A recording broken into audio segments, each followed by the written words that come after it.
مولانا رضا ثاقب مصطفی صاحب کے آڈیو بیانات کے لیے واجد کریٹو کو سبسکرائب کریں۔ جزاک اللہ۔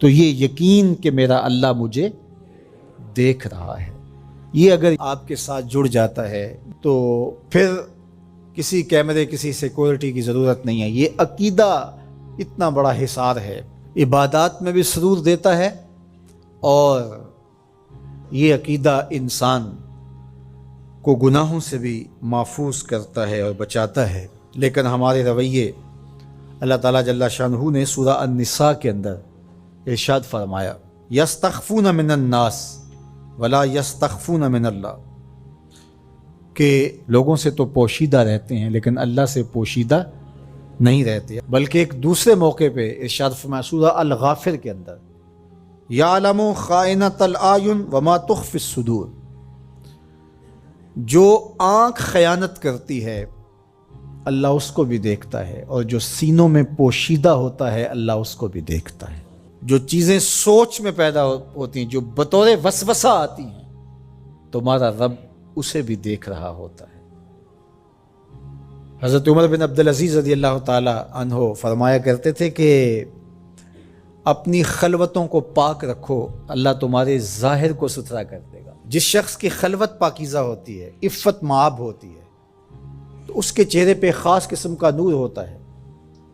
جو راتوں کی تنہائیوں میں اٹھ کے عبادت کرتا ہے اور اللہ کے حضور وہ الہا زاری کرتا ہے، تو دن چڑھے اس کے چہرے کے اوپر اللہ تعالیٰ ایک خاص نور پیدا کرتا ہے، جس سے لوگوں کو سرور ملتا ہے اور لوگوں کے دل میں اس کے لیے محبت پیدا ہوتی ہے۔ اور جو تنہائیوں میں جرم کرتا ہے، گناہ کرتا ہے، اور لوگوں کی نظر میں کوئی ایسی چیز ہوتی بھی نہیں ہے، تو لوگوں کے دل میں اس کے لیے نفرت پیدا کر دی جاتی ہے، لوگ اس سے دور ہٹنا شروع ہو جاتے ہیں۔ یہ دلوں کے سودے ہیں۔ تو اس لیے اپنی خلوتوں کو پاکیزہ کیجیے۔ حضرت عبداللہ بن عمر رضی اللہ تعالیٰ عنہ اپنے دوستوں کے ساتھ کھانا کھانے میں مصروف تھے، باہر پہاڑوں میں۔ آج بھی عرب ایسا کرتے ہیں، گھر سے کھانا تیار کیا اور باہر صحراؤں میں پہاڑوں میں لے کر وہاں بیٹھ کے کھانا کھاتے۔ تو کھانا کھا رہے تھے تو ایک چرواہا بکریاں لے کے گزرا، تو آپ کے دل میں اس کے لیے محبت پیدا ہوئی، تو اس کو بلا کے کہا کہ تم بھی ہمارے ساتھ بیٹھ کے 2 لقمے لے لو۔ اس نے معذرت کی۔ آپ نے پھر کہا نہیں، 2 لقمے آپ ہمارے ساتھ لے لیجئے۔ تو اس نے کہا کہ میرا روزہ ہے، میں روزے سے ہوں۔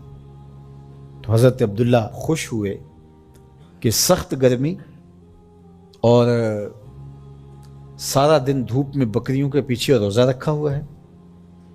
آپ نے کہا کہ اگر ایک بکری تو ہمیں فروخت کر دے اور ہم ذبح کر کے اس کو تیار کر لیتے ہیں اور خود بھی کھائیں گے اور آپ بھی ہمارے ساتھ افطار کر لینا۔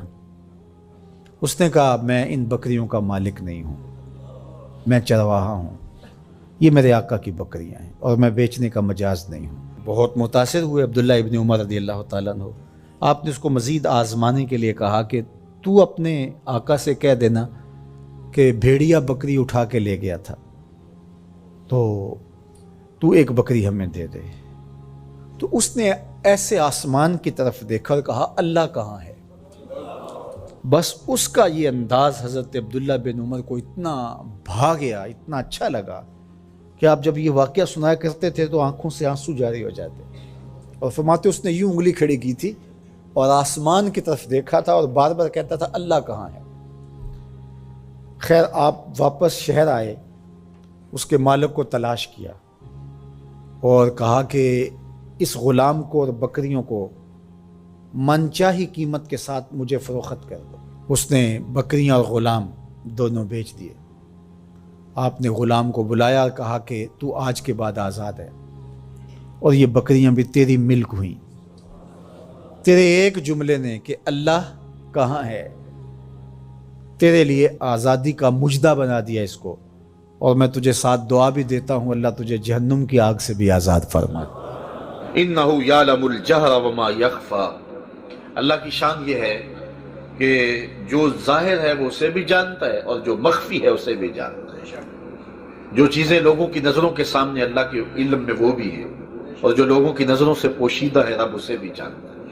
اور یہ عقیدہ اہل ایمان کا، جب ان کو یہ عقیدہ راسخ ہو جاتا ہے اور ان کے من میں اچھی طرح اتر جاتا ہے، پھر بند کمرے میں بھی گناہ کرنے سے انسان گریز کرتا ہے، اس لیے کہ اس کا یہ تصور کہ میرا اللہ مجھے دیکھ رہا ہے۔ جہاں کوئی کیمرہ نہیں دیکھ رہا، جہاں کوئی سیکورٹی نہیں دیکھ رہی، جہاں کوئی ایجنسی نہیں پہنچ سکتی، وہاں یہ عقیدہ پہنچتا ہے۔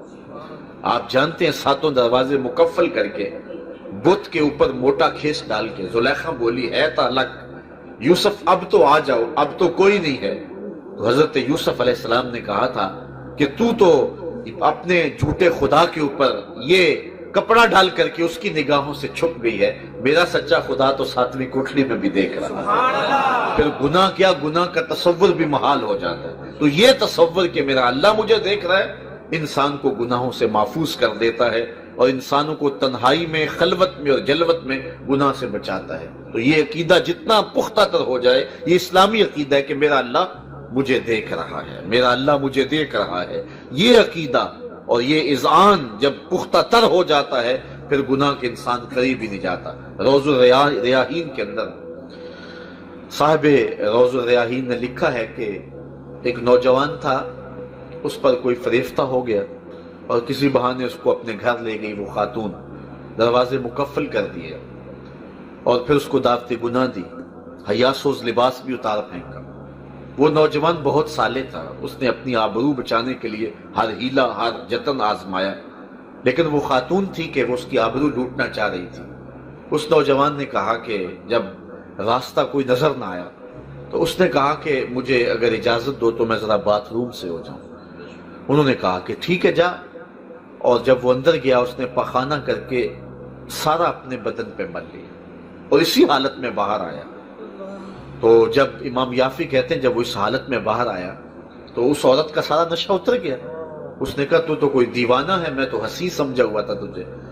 تو اس نے جلدی سے دروازہ کھول دیا۔ وہ نوجوان باہر نکل رہا تھا اور دل ہی دل میں رب کا شکر ادا کر رہا تھا، مالک میرا تن گندا ہو گیا، من تو ستھرا رہا۔ کائنات کا سب سے حسین چہرہ یہ ہے وہ جو جنسی کالک سے محفوظ ہو۔